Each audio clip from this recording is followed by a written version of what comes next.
नमस्कार मित्रों, शिक्षक अड्डा के इस ऑनलाइन प्लेटफॉर्म पे मैं विनय श्रीवास्तव आपका हार्दिक स्वागत करता हूं।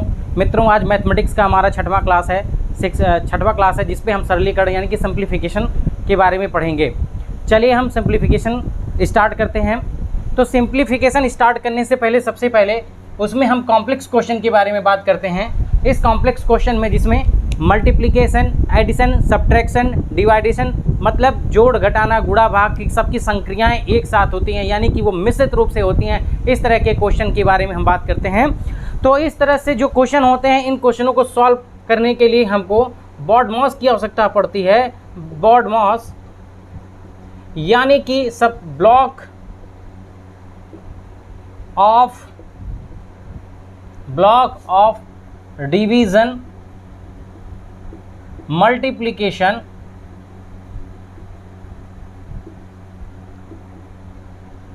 Block of multiplication, addition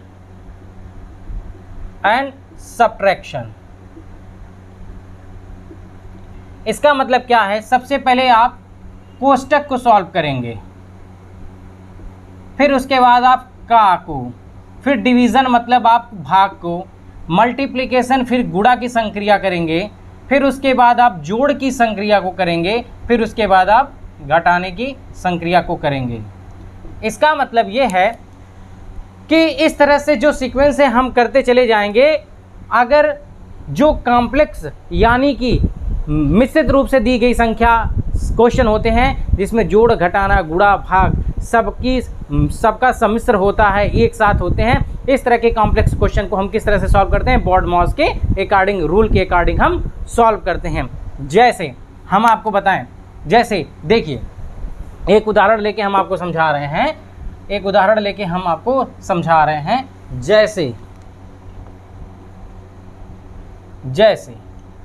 3 - 2 - 6 divided by 2 bracket. मैंने क्या कहा था? BODMAS को हम फॉलो करेंगे। BODMAS को मतलब सबसे पहले हम ब्लॉक का मतलब कोष्टक को तोड़ेंगे। सबसे पहले ब्लॉक को मतलब कोष्टक को तोड़ेंगे। उस कोष्टक में भी सीक्वेंस होता है कि सबसे पहले हम सबसे छोटे कोष्टक को तोड़ेंगे।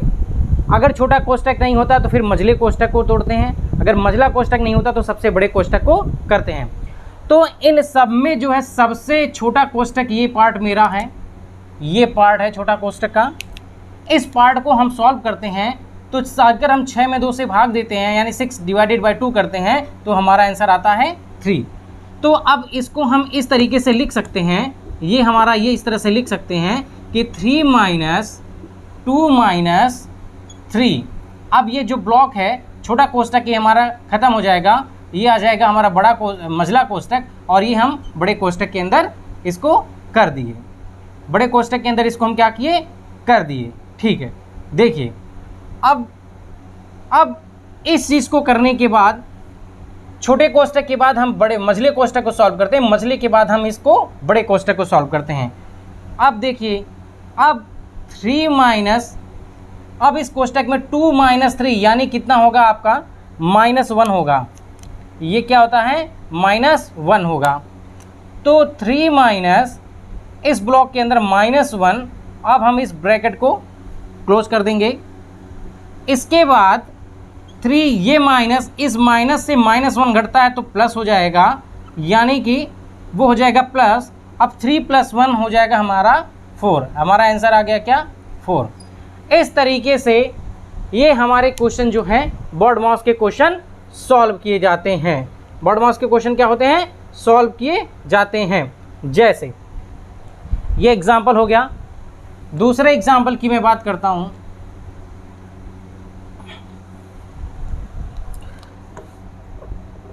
टू + 5 + 6 + 8 डिवाइडेड बाई 2 ये क्वेश्चन है, यानी कि ये छोटा ब्रैकेट है और बड़े ब्रैकेट। आइए BODMAS के अनुसार सबसे पहले हम उस छोटे ब्रैकेट को सॉल्व करते हैं, यानी कि इस अंदर के पार्ट को हम क्या करेंगे? सॉल्व करेंगे। अंदर के पार्ट को हम क्या करेंगे? सॉल्व करेंगे। देखिए BODMAS क्या कहता है? BOD बॉड मॉस कहता है ब्लॉक ऑफ डिवीज़न। सबसे पहले क्या है हमारा ब्लॉक, ब्लॉक के बाद ऑफ के बाद डिवीज़न। देखिए ये ब्लॉक है लेकिन ब्लॉक के अंदर ही हमारा क्या है, भाग, यानी कि डिवीज़न है। तो सबसे पहले हम इसको सॉल्व करेंगे। तो ये आएगा 2 + 5 प्लस छोटे ब्रैकेट में 6 + 8 मल्टीप्लिकेशन इसको कर देंगे, अगर मल्टीप्लिकेशन 1/2 यानी डिवाइडेड को ही डिवाइड हम इस तरह से लिख सकते हैं। यही चीज़ें जो हमारी होंगी 2 + 5 + 6 + 4, यानी कि हम इस तरीके से सीक्वेंस में करते चले जाएंगे। 2 + मजले ब्रैकेट में 5 प्लस, अब इसको हम क्या करेंगे भाई, छोटा ब्रैकेट है इसके अंदर हम इसको ऐड कर लेंगे, तो हमारा क्या हो जाएगा 10 और मजला ब्रैकेट, उसके बाद बड़े ब्रैकेट। इस तरीके से हम करते चले जाएंगे। तो ये बड़े ब्रैकेट हो गया, फिर उसके बाद ये हो गया 15 बड़ा ब्रैकेट लग गया, यानी कि अब हम इसको ऐड कर लेंगे तो हमारा क्या आंसर आ जाएगा 17। हमारा क्या आंसर आ जाएगा 17। तो इस तरीके से हम बॉड मास के क्वेश्चन को क्या करते हैं, सॉल्व करते हैं। बॉड मास के क्वेश्चन को क्या करते हैं, सॉल्व करते हैं। चलिए आइए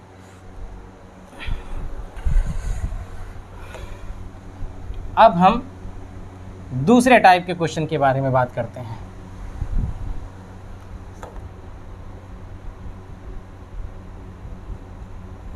टाइप सेकंड के बारे में बात करते हैं। टाइप सेकंड के बारे में बात करते हैं कि अगर किसी भी रूट के अंदर हमेशा रूट बनता चला जाए और ये कहाँ तक जाता है, इनफाइनाइट तक जाता है, तो इस तरह के जो क्वेश्चन के आंसर सॉल्यूशन होते हैं वो हमेशा यही टर्म यहाँ आ जाते हैं, यही इसके आंसर हो जाते हैं। एग्जाम्पल के तौर पे मैं एग्जाम्पल लिख रहा हूँ 5 √5 ये सीरीज कहाँ तक चली जाएगी, इनफाइनाइट तक। हम इसको कितना भी सॉल्व करते चले जाएंगे ये जो है बढ़ता ही जाएगा। तो इस प्रकार के जो क्वेश्चन में उसका आंसर होता है, अगर ये इनफाइनाइट तक गया है तो इसके आंसर सेम वही संख्या हो जाती है, क्या हमारी उतर आती है। ठीक, दूसरा एग्जाम्पल, अगर यही ब्रैकेट के अंदर 2√2 इस तरीके से दिया हुआ है तो हमारा आंसर क्या होगा, हमारा आंसर भी फिर यही होगा, यही आकर के यहाँ क्या होगा, हमारा आंसर बन जाता है। ठीक है, चलिए लिखिए। हम टाइप 3 की बात करेंगे।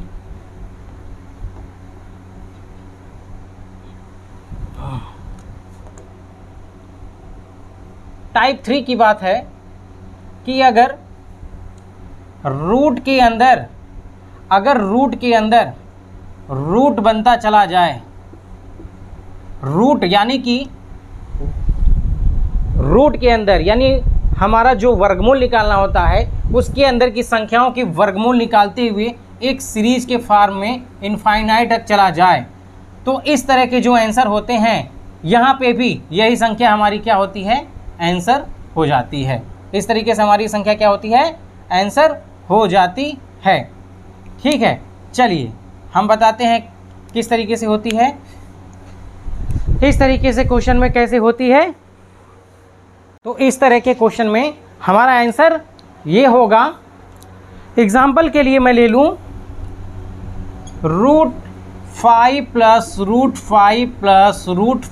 प्लस इनफाइनाइट टर्म में गया है तो इसका आंसर क्या होगा, यही संख्या आके हो जाएगी।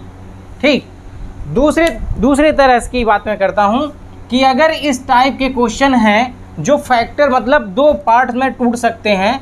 एग्जाम्पल की मैं बात ले लूँ √30 प्लस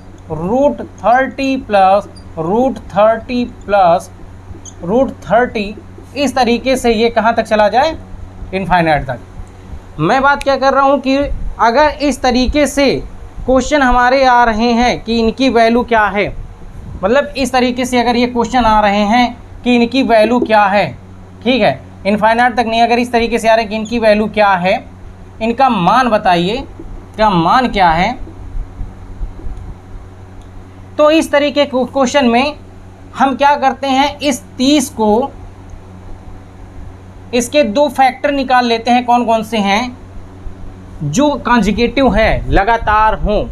तो हम 30 जो है वो 6 और 5 के मल्टीपल से बना है, वो भी लगातार हैं। 30 क्या है, 2 मल्टीपल यानी 6 और 5 के मल्टीपल से बना है, जो 2 लगातार हैं। अब इस तरह हम ये देखते हैं कि अगर ये संख्या A ये B है, अगर इनके बीच में ये प्लस का साइन है तो जो बड़ा वाला होगा वो मेरा आंसर होगा, और अगर इनके बीच में निगेटिव वाला है तो इनके बीच जो छोटा आंसर होगा वो मेरा आंसर होगा। तो इस तरह के क्वेश्चन में यहाँ पे हमारा सिंबल किसका है, प्लस का सिंबल है। तो इस 30 को हम 2 भाग में तोड़े, जो कॉन्जुगेटिव यानी लगातार हैं, जिनका मल्टीपल 30 आ रहा है, यानी वो कौन कौन से हैं, 6 और 5। 2 कॉन्जुगेटिव नंबर ऐसे हैं जिनका गुणनफल यानी मल्टीपल हमेशा वो संख्या आ रही है, 30 आ रही है, वो कौन से हैं, 6 और 5। अब इसमें प्लस का चिन्ह दिया हुआ है तो हम आंसर कौन सा लेंगे, 6। और अगर यहाँ पे सब पे माइनस दिया होता, यहाँ माइनस, यहाँ माइनस और यहाँ माइनस दिया होता, तो हमारे आंसर क्या होते हैं, 5। यानी कि इस केस में आंसर हमारा क्या होगा, आंसर होगा क्या हमारा, इस केस में आंसर होगा ये मेरा 5। और अगर यहाँ प्लस है तो इस केस में हमारा आंसर क्या होगा, 6। समझ में आ गया। चलिए आगे की बात करते हैं।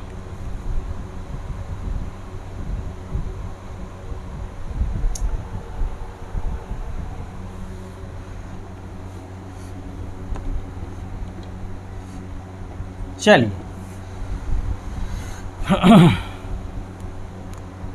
जैसे अगर मैं बात करूं 42 माइनस 42 का मान बताइए। तो इस केस में हम क्या करेंगे, इस केस में हम इस 42 को 2 ऐसे कॉन्जुगेटिव लगातार नंबर होंगे जिनका गुणनफल 42 आए, तो कौन सा है, 6 और 7। अब देखते हैं यहाँ पे चिन्ह कौन सा है, निगेटिव। तो हमारा आंसर जो होगा वो छोटा वाला मेरा आंसर होगा, यानी आंसर क्या होगा, 6। अगर यही क्वेश्चन जो है हमारा प्लस में हो जाए, अगर की मैं बात कर रहा हूँ, अगर ये क्वेश्चन हमारा 42 प्लस 42 प्लस 42 हो, इसका मान पूछे, तो ये हमारा चिन्ह क्या है, धनात्मक। तो इसको जब हम तोड़ते हैं 2 पार्ट में, 7 और 6 की पार्ट में मल्टीपल तोड़ते हैं, तो ये धनात्मक की वजह से इसका जो आंसर होगा कौन सा, बड़ा वाला आंसर होगा, यानी इसका आंसर क्या होगा, 7 होगा। चलिए आगे की बात करते हैं, आगे की बात करते हैं। चलिए तीसरे टाइप की मैं बात करता हूं। टाइप 3 की बात करता हूं कि अगर रूट में ए रूट ए कोई भी संख्या है, अगर वो n टाइम्स तक जाती है तो इसका जो मान होता है यानी वैल्यू होती है वो होता है 2 to the power n minus 1 upon 2 to the power n। इसको लिख लेंगे और ये जो संख्या है यहाँ इसको आधार बना देंगे और इस संख्या को इसका घात बना देंगे। समझ में आ गया। अगर रूट ए n टाइम्स तक दिया हुआ है तो इसको सबसे पहले हम ये मेरा आधार हो जाएगा, आधार को मैंने लिख लिया। इस आधार पे हम घात बनाएंगे, और घात कैसे बनाएंगे, जितने टाइम्स जितनी बार ये गया होगा, 2 की घाती उतनी बार, 2 to the पावर उतने टाइम्स, -1 मन यहाँ से है, अपान 2 to the पावर n के रूप में हम लिखते हैं। मैं एग्जाम्पल ले लूँ। एग्जाम्पल हम ले रहे हैं जैसे √2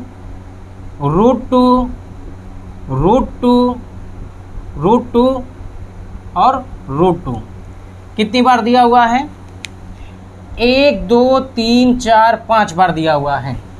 तो सबसे पहले हम उसका बेस क्या बना लेंगे, जो संख्या दी हुई है 2 उसको मैंने बेस बना लिया, इस संख्या को मैंने बेस बना लिया। इस संख्या के ऊपर जो हमको घात लगानी है वो 2 के घाते कितनी बार दिया हुआ है 5 माइनस 1 बटे 2 के घाते जितनी बार दिया होता है।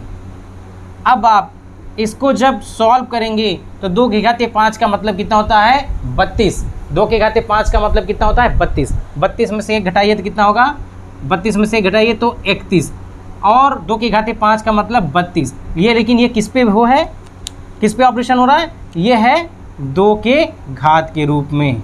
यही हमारा क्या है आंसर कहलाएगा। क्या कहलाएगा, यही मेरा आंसर कहलाएगा। 2 के घात 31 बटे 32 ही हमारा क्या कहलाएगा आंसर होगा। 2 के घाते 31 बटे 32 ही हमारा क्या होगा आंसर होगा। चलिए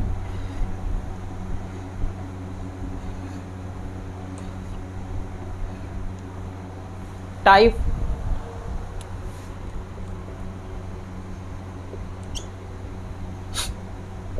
चौथे की मैं बात कर रहा हूं। Root x plus root x इस तरीके से दिया हो, चाहे वो प्लस हो चाहे वो माइनस हो, इस तरीके से का मान पूछे और अगर इस x को हम नॉट ब्रोकन मतलब तोड़ नहीं सकते हैं, तोड़ ना पाए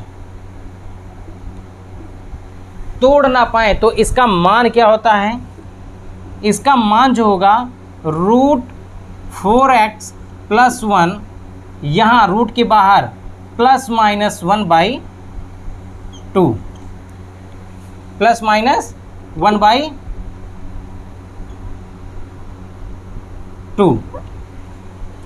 अगर यहाँ प्लस होगा तो हम यहाँ क्या लेंगे प्लस लेंगे, अगर यहाँ माइनस होगा तो मैं यहाँ क्या लूँगा माइनस। एग्जाम्पल की मैं बात कर रहा हूँ, रूट यानी 19 प्लस रूट 19 का मान बताइए। हम क्या करेंगे, ये 19 को तो ब्रेक कर नहीं सकते, यानी कि दो ऐसे कॉन्जिक्यूटिव, दो ऐसे लगातार संख्या है जिनका गुणनफल 19 है, वो हो नहीं सकता है। जब नहीं है तो हम इसको क्या लिखेंगे, रूट 4x, x की जगह क्या है 19 प्लस 1 यहाँ पे मैं प्लस ले लिया बटे 2, यानी कि ये हमारा हो जाएगा रूट 76 प्लस 1/2, यानी कि ये हो जाएगा हमारा रूट 77 प्लस 1/2। यही हमारा क्या हो जाएगा आंसर हो जाएगा। क्या हो जाएगा हमारा आंसर हो जाएगा। चलिए इसको लिख लीजिए,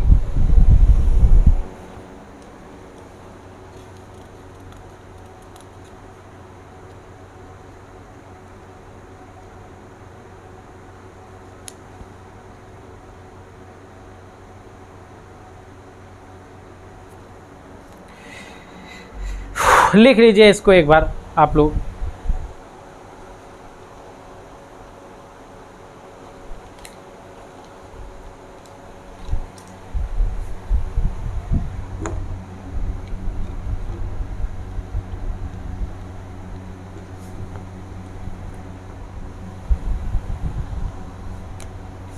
टाइप 5, अगर 1/√a माइनस, अगर 1/√a minus √b minus 1/√b minus √c plus 1/√c minus √d minus 1/√d minus √e। जो a b c d e क्या हैं, सब संख्याएं हैं। a b c d क्या हैं, सब संख्याएं हैं। ये सब क्या है, हमारी संख्याएं हैं। एक बार माइनस फिर प्लस फिर माइनस फिर प्लस, यानी कि इस तरह से सीरीज चलती चली जाएगी। आप देखिए इस तरीके से क्वेश्चन जो होते हैं, इस तरीके में ये जो सबसे बड़ा रूट होता है, उस रूट में से उसका वर्गमूल ले करके सबसे अंतिम वाला जो वर्गमूल है इसको हम घटा देते हैं, यही हमारा क्या होता है, आंसर होता है। यानी कि अगर देखिए root A minus root B, यही रूट बी यहाँ से शुरुआत हुआ रूट सी, और ये रूट सी यहाँ शुरुआत हुआ रूट डी, यानी कि हर में वो एक एक स्टेप आगे चल के घटाता चली जा रहा है, एक एक संख्या को घटाता चला जा रहा हो। पहला जो है माइनस, दूसरा प्लस, फिर तीसरा माइनस, चौथा प्लस हो, तो इस क्रम में जो हमारा पहले का रूट है उसमें से हम अंतिम के रूट यानी कि वर्गमूल को घटा देते हैं, मेरा आंसर है। एग्जाम्पल मैं ले लेता हूँ, 1/√9 minus √8 minus 1/√8 minus √7 minus 1/√7 minus √6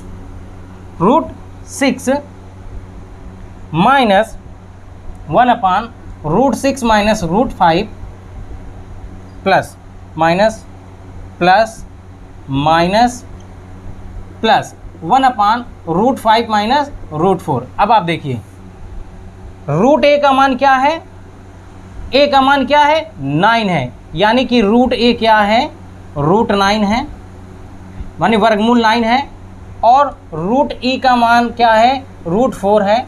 मैंने कहा कि इससे हम इसको घटा देंगे तो हमारा मान आ जाएगा, यानी कि 9 के वर्गमूल में से 4 के वर्गमूल को हम घटाएंगे तो मेरा आंसर आएगा।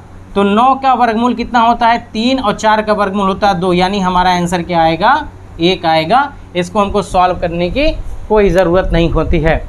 अगर आप इसको सॉल्व करना चाहते हैं तो ये बहुत कॉम्प्लिकेटेड होगा। उसको सॉल्व करने के लिए आपका जो धर्म है root A minus root B, इसके कॉन्जुगेटिव यानी क्या, आप इसके विपरीत चिन्ह से ऊपर नीचे मल्टीप्लाई करेंगे, यानी root A plus root B upon root A minus root B में भी root A plus root B से मल्टीप्लाई करेंगे तो ये कहीं एक A square minus B square का फॉर्म बनेगा और ऊपर इसका प्लस में चला जाएगा, यानी कि root A plus root B upon root A square minus root B square का एक फॉर्म बनेगा।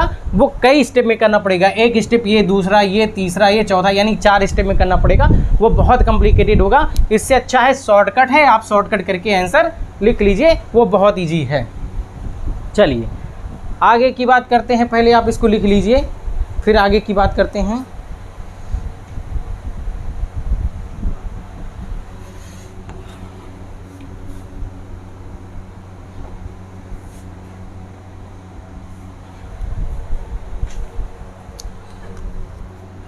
टाइप 6 की बात करते हैं।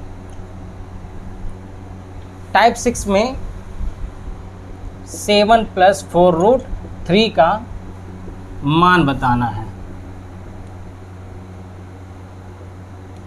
देखिए इस तरह के क्वेश्चन में हमेशा ये जो संख्या है हम इसको सॉल्व कर रहे हैं, √7 + 4√3, ये जो संख्या है इसको हम a square plus b square से तुलना करते हैं, जिसका मान कितना है, 7। दूसरा जो है इसको हम 2ab से तुलना करते हैं, यानी 4√3। समझ में आ गया? यानी कि पहली जो संख्या है वर्गमूल के अंदर, इसको हम a square plus b square 7 से तुलना किए, यानी कि a square plus b square equal to 7। दूसरा 2ab इक्वल टू 4√3। यहाँ से हम क्या पाएंगे, इस 2 से ये 4 कट गया, यानी कि ab equal to 2√3, ab equal to 2√3। अब देखिए या तो उस a का मान 2 हो सकता है, या तो इस b का मान √3 हो सकता है, या तो a का मान 2 हो सकता है या a का मान √3 हो सकता है, कुछ भी हो सकता है, या तो b का मान 2 हो सकता है या तो b का मान √3 हो सकता है, यानी कि दोनों पॉसिबिलिटी हैं।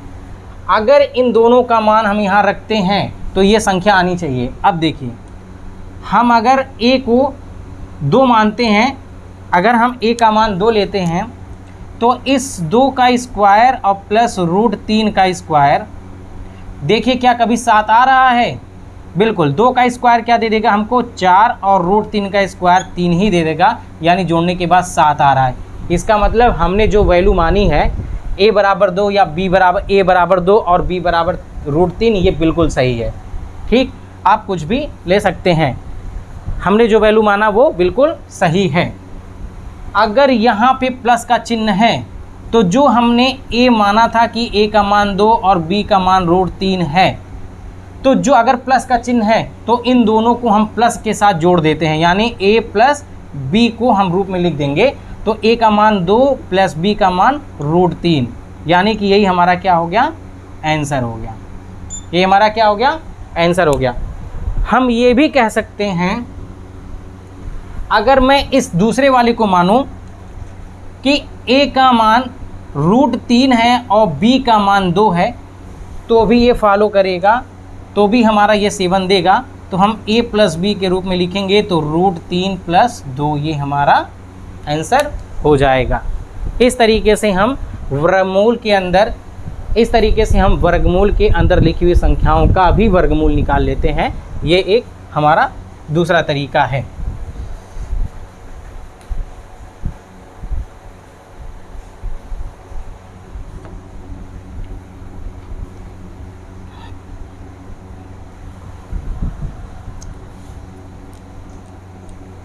एग्जाम्पल के तौर पे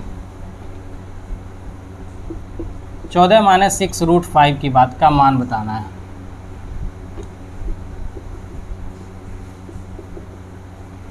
फिर मैंने कहा इस 14 को हम किससे तुलना करेंगे, a² + b² का मान कितना होगा, 14। हम इस चिन्ह को नहीं लेते, हम इसे यानी और इसको क्या करते हैं हम, 2ab का मान कितना है, 6 √5, यानी a² + b² का मान कितना है, 14 और 2ab का मान 6 √5।